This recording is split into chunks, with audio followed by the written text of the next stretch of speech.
दोस्तों मूवी की स्टार्टिंग एक सीन से होती है जहां एक आदमी जंगल में भाग रहा होता है। जिधर सूरज जाता है उधर ही वह भी जाता है, सोचता है कि वह जंगल से भाग जाएगा। लेकिन उसे बोर्ड पर मिलता है, जिधर भी वो जाता है उसे मिलता है बोर्ड पे, जिसमें लिखा होता है कि यहाँ से कोई रास्ता नहीं है, यहाँ से कोई नहीं जा सकता।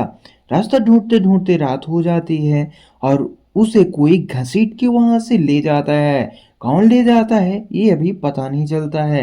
दोस्तों अब मूवी दूसरे सीन में जाती है जहां मीना नाम की एक लड़की होती है जिसका इस दुनिया में कोई नहीं होता है। उसके सिर्फ एक बहन बस होती है।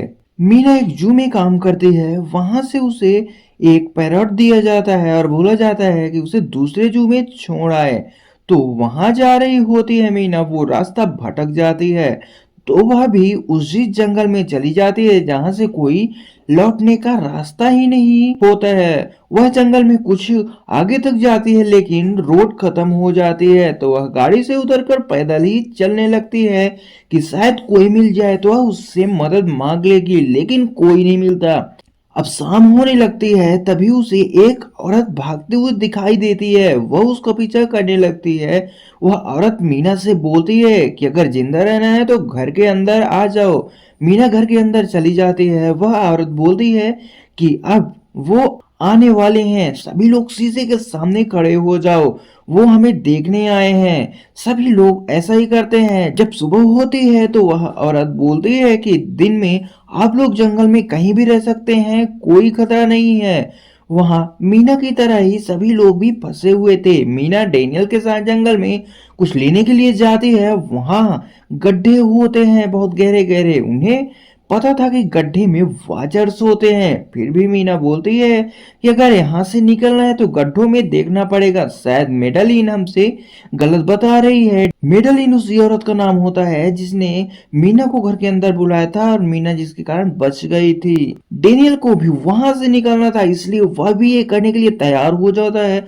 अब मीना गड्ढे के अंदर जाती है और डेनियल बाहर रहता है जो रस्सी से मीना को पकड़े रहता है और बोलता है कि जैसे ही आवाज दोगी कुछ भी खतरा होगा तो मैं तुम्हें बाहर खींच लूंगा। मीना गड्ढे के अंदर जाती है तो उसे इंसानों के यूज की बहुत सारी चीजें मिलती है। वह कुछ को बाहर निकालती है लेकिन तभी कोई चीज वहां आती है। मीना को बहुत डर लगता है। मीना आवाज लगाती है तो डेनियल उसे बाहर खींच लेता है। अब रात का समय होता है, सभी लोग घर के अंदर होते हैं। तभी वहां वाचर्स आकर दरवाजा खटखटाने लगते हैं। वो गुस्से में होते हैं। मेडलिन सभी को बोलती है कि कांच के सामने खड़े हो जाओ। ऐसा करने से सभी वाचर्स शांत हो जाते हैं। उसके बाद एक दिन डेनियल की मेडलिन से लड़ाई हो जाती है। मेडलिन और मीना दोनों को घर के बाहर करके डेनियल अंदर चला जाता है और दरवाजा बंद कर लेता है। बहुत दरवाजा खटखटाने के बाद भी डेनियल दरवाजा नहीं खोलता है। अब रात हो गई थी, वाचर्स आने वाले थे, लेकिन फिर भी डेनियल इन लोगों के लिए दरवाजा नहीं खोलता है। अब मेडलिन और मीना किसी अंधेरी जगह में छुप जाते हैं। तभी वहां वाचर्स आ जाते हैं। ये उन लोगों ने वाचर्स को पहली बार देखा था। वाचर्स घर के पास जाते हैं लेकिन वहां मीना और मेडलिन को नहीं पाते, इसलिए गुस्सा होकर जंगल जंगल में उन्हें ढूंढने के लिए चल देते हैं। इसी बीच मेडलिन को और मीना को मौका मिल जाता है घर के अंदर जाने का और इस बार डेनियल भी दरवाजा खोल देता है। दोनों घर के अंदर चले जाते हैं लेकिन तभी वहां वाचर्स आ जाते हैं और दरवाजा खटखटाने लगते हैं। इस बार वाचर्स बहुत गुस्से में होते हैं। इन लोगों ने दरवाजा नहीं खोला। फिर वाचर्स के पास इतनी शक्ति थी कि वो दरवाजा तोड़कर घर तोड़कर भी वो अंदर आ सकते थे। अब मेडलिन और उनके साथी ने देखा तो उनके नीचे ही एक बेसमेंट था। वो लोग इतने दिन से यहाँ रह रहे हैं लेकिन उन्हें ये नहीं पता था कि यहाँ कोई बेसमेंट है। सभी लोग जल्दी से बेसमेंट खोलकर अंदर चले जाते हैं। बेसमेंट के अंदर सारी जरूरी चीजें थी। वहां एक कंप्यूटर भी था, नेटवर्क नहीं था लेकिन रिकॉर्डेड वीडियोज उसमें थी। देखने पर पता चलता है कि ये जगह एक प्रोफेसर ने बनाई थी और ये वाचर्स फेरीज होते हैं जो पहले इंसानों के साथ रहते हैं। इनके पंख भी होते थे लेकिन अब इनकी शक्तियां और इनके पंख भी गायब हो चुके थे। ये वाचर्स बहुत होशियार और भेष भी बदल लेते थे। ये किसी का भी रूप रख सकते थे और प्रोफेसर इसमें बताते हैं कि अगर यहाँ से बाहर निकलना है तो शाम के समय जिस तरफ पक्षी उड़ के जाते हैं उसी तरफ चले जाना। और एक क्लिप में उन्हें पता चलता है कि जिसमें प्रोफेसर बताते हैं कि इनमें से एक फेरी अच्छी भी होती है, उसे प्रोफेसर अपने पास लाए थे। अब प्रोफेसर बताते हैं कि आज मैं खुद को खत्म कर लूंगा क्योंकि मैं जिस एक्सपेरिमेंट को करने आया था वह नहीं हो पाए। ये वाचर्स बहुत खतरनाक है। प्रोफेसर बोलते हैं कि मेरी यूनिवर्सिटी में जाकर मेरा सारा का सारा डेटा जो रखा हुआ है उसे डिस्ट्रॉय कर देना। अब सुबह हो चुकी थी, सभी लोग बंकर से बाहर जाने लगते हैं तो देखते हैं उनका जो पहले घर था उसे वाचर्स ने पूरा का पूरा तोड़ दिया था। उसके बाद सभी चल देते हैं लेकिन पक्षी शाम के टाइम जाते थे। अब क्या करें, अगर शाम के टाइम जाएंगे तो वाचर्स आ जाएंगे। मीना के पास जो पैरॉट था उसे वह पिंजरे से छोड़ देती है और जिधर वह जाता है उसी तरफ सभी चल देते हैं।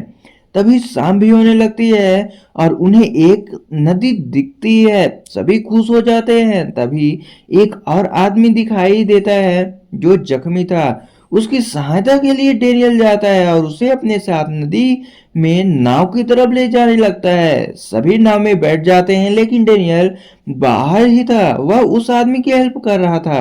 शाम हो जाती है और जो जख्मी आदमी था उसके हाथ पैर बदल जाते हैं। इसका मतलब कि वह कोई आदमी नहीं, वह वाचर्स था जो किसी इंसान का रूप रखा हुआ था। सभी वाचर्स वहां पर आ जाते हैं और वो वाचर डेनियल को मार डालता है, लेकिन वो वाचर नदी में नहीं जा सकते थे इसलिए बाकी सब लोग बच जाते हैं और वहां से चले जाते हैं।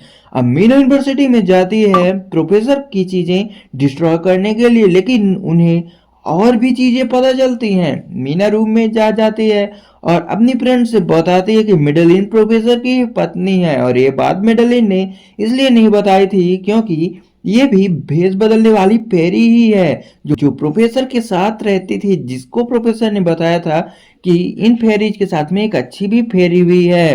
प्रोफेसर की पत्नी की डेथ हो जाती है तो प्रोफेसर इसे अपनी वाइफ की फोटो दिखाता है जिससे अपना रूप प्रोफेसर की वाइफ की तरह कर लेती है।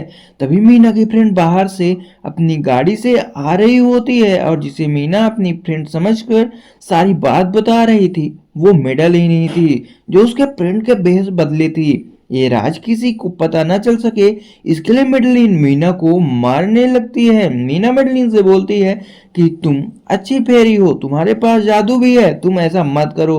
तभी मेडलिन की शक्तियां और जादू आ जाती हैं और मेडलिन वहां से चली जाती है।